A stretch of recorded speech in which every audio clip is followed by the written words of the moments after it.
This is a video record of our trip to Oahu from August 5th to August 12th, 2021. I will begin with part 1, which chronicles the trip from August 5th through August 8th. I had started making plans for our trip 3 months in advance. I booked our flights on Hawaiian Airlines, which we had used on our last trip to Hawaii to meet Mike and Fran in 2019. A few weeks before the day of our flight, I learned that we would have to register with the Hawaii Safe Travels website and upload our vaccination cards to that website. Then on the day before the flight, we had to go on that same website and complete a health questionnaire, after which a text message containing a QR code will be sent to our phones.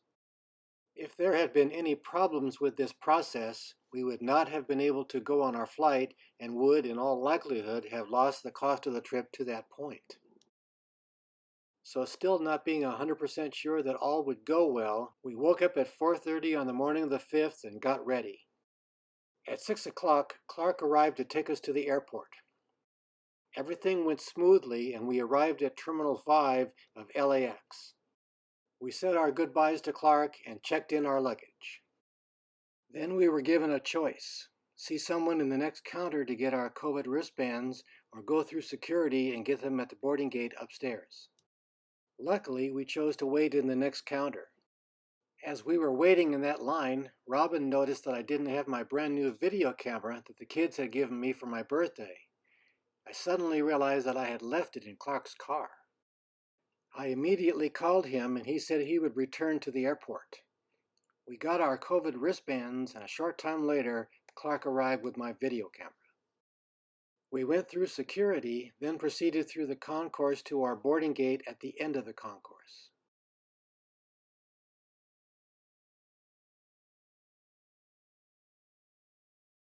I had chosen Hawaiian Airlines primarily because their outer rows have 2 seats instead of the usual 3 seats. These are perfect for couples. I booked our seats early enough to get 2 seats that were at one of the exit rows, which would give us about 6 feet of leg space. Our plane took off on time. We flew out past Malibu and Point Dume on the coast. We flew for about 5.5 hours and then started seeing the Oahu coastline. We flew close by the Honolulu airport, and then we saw Pearl Harbor. We could even make out the Arizona Memorial. We landed a little after 1 o'clock in the afternoon. The airline had done a supreme job of maximizing the number of passengers on our flight, and after we reached our gate, they had us all line up in front of our aircraft. Just joking. After we got off the plane, we walked to the baggage claim area where we were supposed to meet the driver of a limo which I had prearranged a few weeks before. He never showed up, so I booked a ride on a shuttle bus with 3 other parties. I found out later that the limo driver had been waiting outside. He had tried to call me, but I had given the wrong phone number when I booked the ride. We finally arrived at our hotel, the Hyatt Regency, at about 4 o'clock. The Hyatt is just a block away from our usual hotel, the Outrigger Waikiki. The hotel part of the Hyatt consists of 2 40-story towers called the Eva Tower and the Diamond Head Tower. I chose a room on the 35th floor of the Diamond Head Tower. The room gave us an incredible view of Diamond Head and a large portion of Waikiki Beach. We checked in and started up to our room. The elevators were interesting because everyone staying in rooms from the 30th floor and up had to swipe their hotel keys before the elevator would accept pushing those floor numbers. It didn't take Robin long to summarize how she felt about our room. Oh, I am so in love with this place. This is so great. Of course, the biggest draw about this room was the view from our balcony. We had to pay extra for this room, but it was worth it.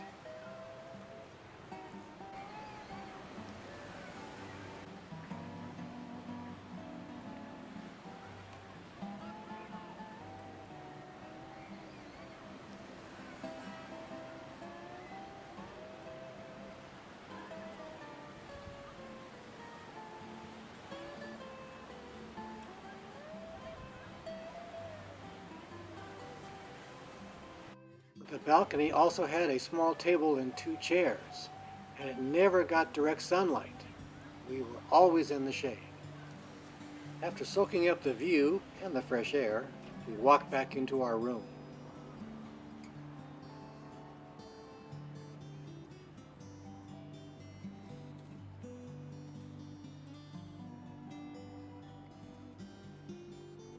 Next to the living area was the bathroom with a shower and toilet, which was also a bidet. This is the controller for the bidet. Just outside the bathroom was a sink with a large countertop. By this time we were getting hungry, so we left the hotel to go have dinner. We walked a couple of blocks to a restaurant called Cheeseburgers in Paradise and put our name in for a table. We only had to wait about 15 or 20 minutes. The food was just okay, but we knew that the other dinners during the trip were going to be much better. After dinner, we returned to the Hyatt and finished unpacking. We spent the next hour on our balcony, and at about 8 o'clock, which was 11 o'clock back home, we decided to go to bed and quickly fell asleep.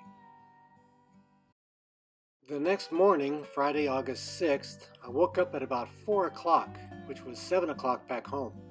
Robin was exceptionally tired and didn't wake up until about 7. The first thing we did was go out on our balcony and take in Waikiki and the morning air.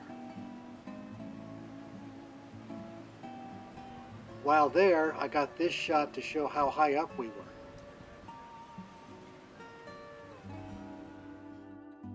One of the things we started noticing on this second day and for the remainder of the trip was the cadre of surfers who began their day before sunrise and stayed out on the water all day until after dark. I would either call that dedication or get a life. The price of our room included a daily buffet breakfast for two in the hotel restaurant called Shore. The regular price of the buffet was $30 a person. This was really a modified buffet. You told your servers what you wanted and they put it on your plate. There were two buffet stations.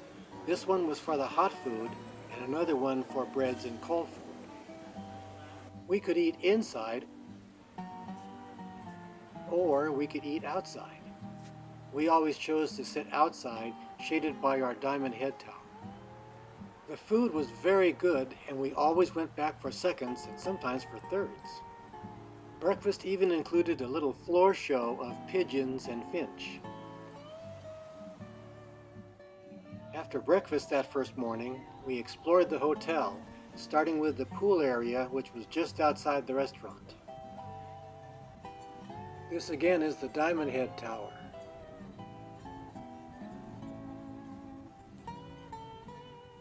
This was the hot tub.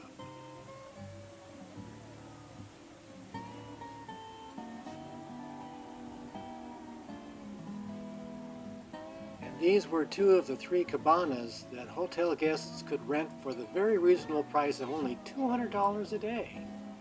Needless to say, we opted to spend our days at the beach.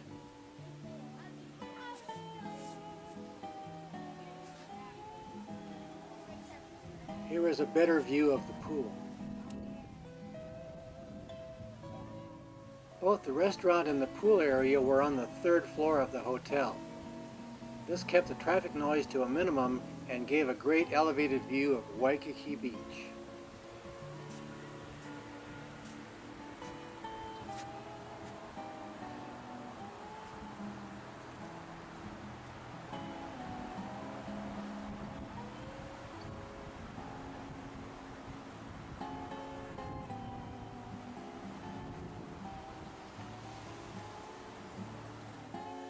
After we left the pool area, we went down to the lobby/front desk, which are on the second floor of the hotel. Going down one level takes you to these three waterfalls.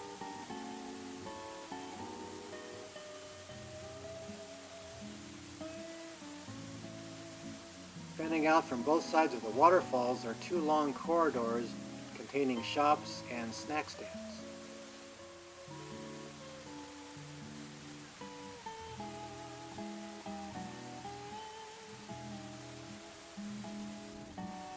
This is the Eva Tower. One of the shops sold primarily candy. Robin had told Lex that she would buy him some candy, so she took pictures and sent them to him to choose. These are the ones he wanted. Before we started exploring Waikiki, I told Robin to stand on our balcony while I went outside the hotel to take this video of her.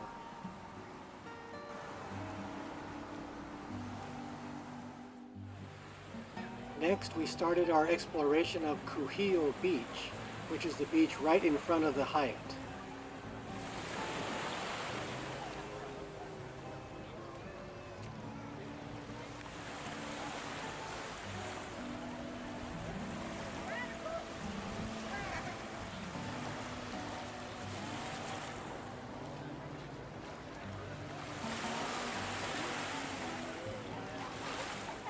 The beach area includes this huge banyan tree. For many years, the tree had served as the backdrop for song and dance shows that were performed by native Hawaiians. The shows were canceled during the pandemic. We had hoped that the shows would have resumed by the time we got there, but they had not. Just beyond the banyan tree is this area where Robin and I swam whenever we went to the beach.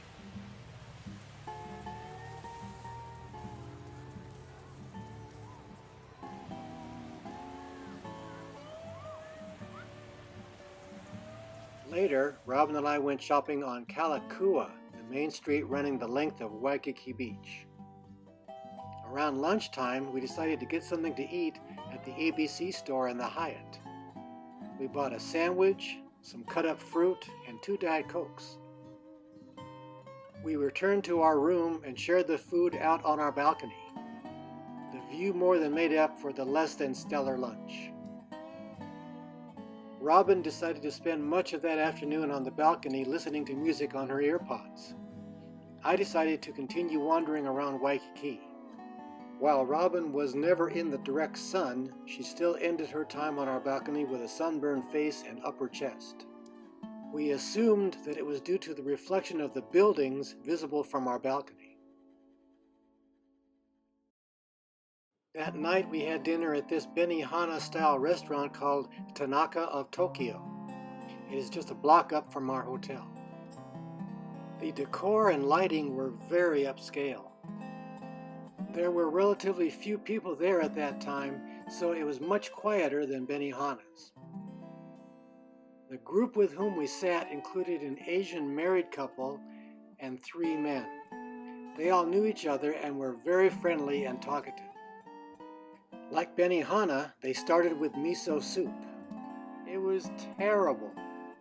Neither of us took more than a spoonful of the soup, but luckily it was the only bad part of the dinner. Then the chef showed up and the show started.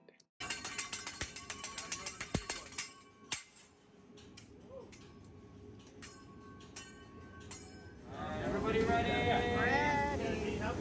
He's on his head. Got it. Wow. Yeah, the people. All right. 3, 2, 1. Wow! Whoa! How's my eyebrows? Beautiful!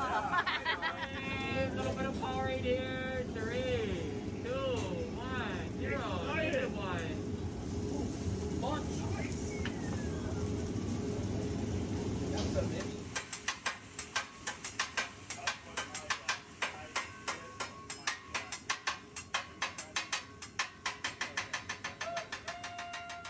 I had teriyaki chicken and Robin had a filet with shrimp. Overall, the chef was great and the food was as good or better than any we've ever had at Benihana.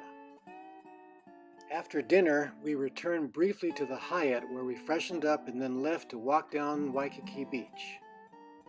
We started across the street from the Hyatt at the statue of Duke Kahanamoku, the famous Hawaiian surfer and swimmer.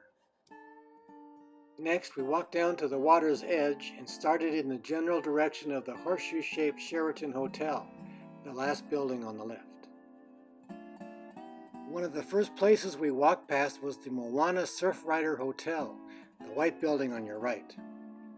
It is the oldest hotel in Hawaii, built in 1901. A while later, we arrived at the Outrigger Waikiki Hotel, the location of the most famous restaurant/bar in Waikiki, Duke's. Just after we passed the Outrigger, we turned right and walked up to Kalakua Avenue. We were surprised to see that a large number of motorcycles and street racing cars had filled the street. In all the trips we have ever taken to Hawaii that included stays in Waikiki, we had never seen nor heard this many lowrider type vehicles. We continued walking and soon arrived at the Moana Surf Rider, but this time from the front. The Moana has a large front porch with wooden rocking chairs that anyone can use. This is my favorite spot. This being Friday night, the Moana had a piano-playing singer playing just inside the Moana entrance. Since there were no windows, we could hear the music as well as the people inside. While Robin continued listening to the singer, I walked through the lobby and got this video of the restaurant and bar in back of the hotel.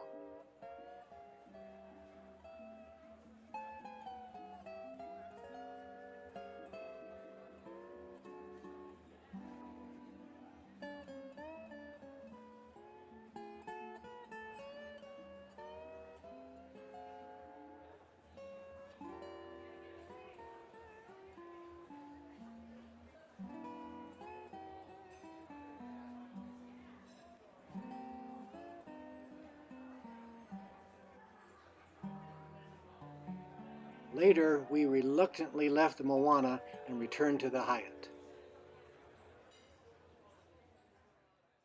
The next morning, August 7th, my birthday, dawned bright and clear.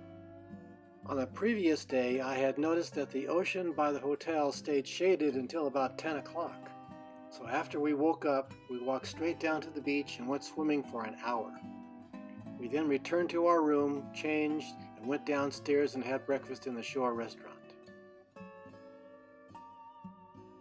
After breakfast, we had nothing special planned to do, so we walked down Kalakua Avenue. After a little looking, we found a little alley where many of the vendors who used to occupy the area known as the International Marketplace had moved. That area is called Duke's Marketplace. Even though the marketplace is right off the main street of Waikiki, if you weren't looking for it, you would probably miss it. Sad. Even if you were one of the few visitors who could find Duke's Marketplace, you probably wouldn't be aware of what occupied the spot of the current building to the left of its entrance. The first movie theater in the Hawaiian Islands was built on this location in 1936. In this picture of that theater, notice the 6 vertical columns that dominated the theater's facade. The theater was demolished in 2005 and replaced with the building at the entrance to Duke's Marketplace. The designers of this building replicated the columns of the old theater as an homage to the former movie palace. We next walked over to the Royal Hawaiian Hotel. Ever since it opened in 1927, the Royal Hawaiian has stayed the most elegant hotel in Waikiki. The hotel has been the site of several motion pictures over the years. Robin and I got to stay there once a couple of years before I retired.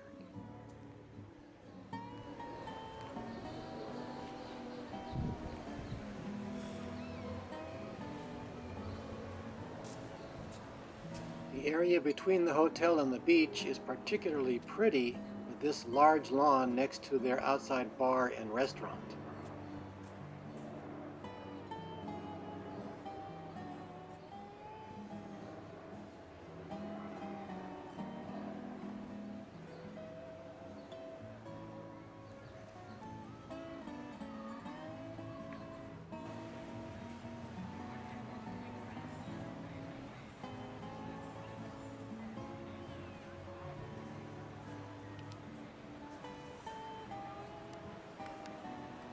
Here you can easily make out the Diamond Head Tower of the Hyatt.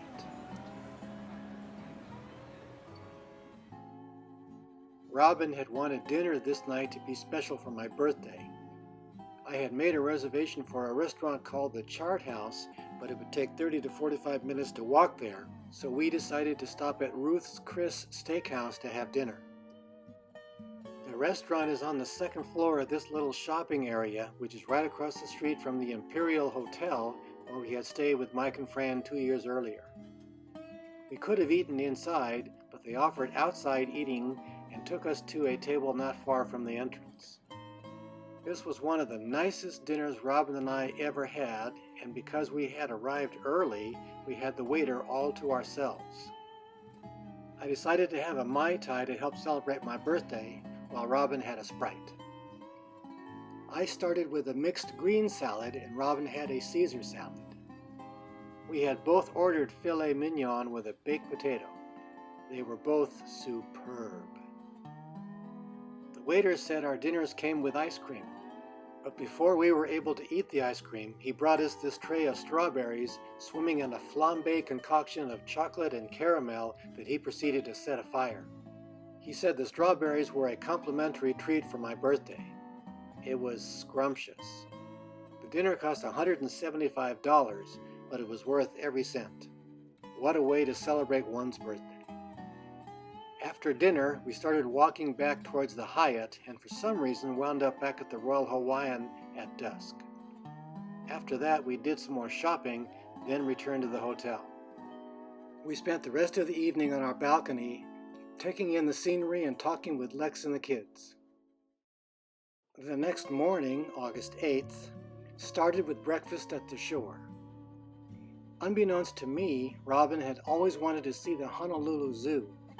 So after breakfast, we got ready and started walking towards the zoo, from left to right in this picture. We stopped along the way and got this picture of the Duke statue. A couple of minutes later, we stopped at this plaque and statue honoring a children's story about a surfer and a seal. A few feet further was the entrance to this pier.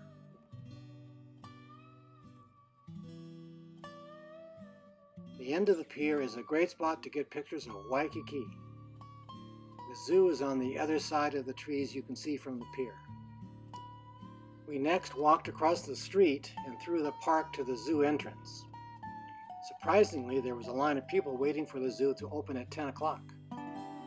The temperature was only in the mid-80s, but it was a humid day which made walking around the zoo very uncomfortable. As you can see from the zoo map, they have quite a diverse array of animals for such a small zoo in such a remote part of the world. Among the animals we saw were toucans,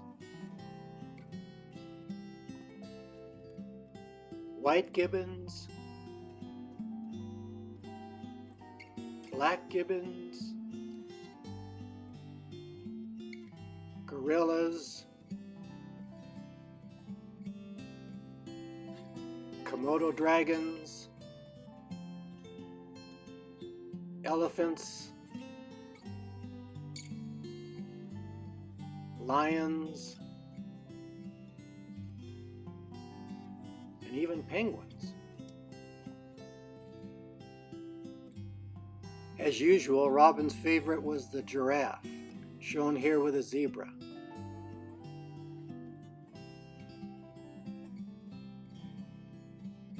It was quite a contrast to see African animals in the shadow of Diamond Head. Exhausted with the heat, we trudged back to the hotel around noon.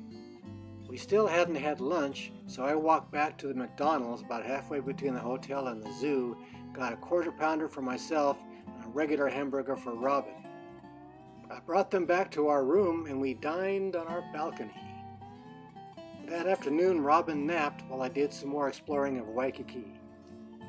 That night, we went to an Italian restaurant called Appetito, which was right next to Tanaka of Tokyo.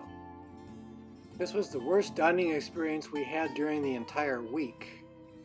We got sat in the back of the restaurant next to a loud family with an on-off crying baby.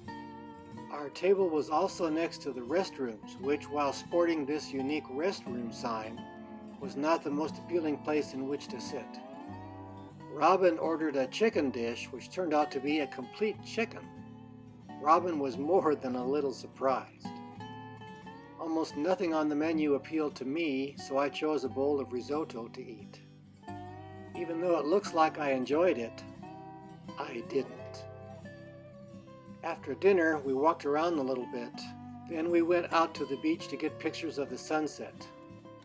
Robin started with pictures shot with the sun at her back, like this one. Then she asked a stranger to take this picture of the two of us. He said that he and a friend were visiting from the Netherlands. While she was waiting to take more dramatic pictures of the sunset, Robin got these pictures of the hotels around Waikiki.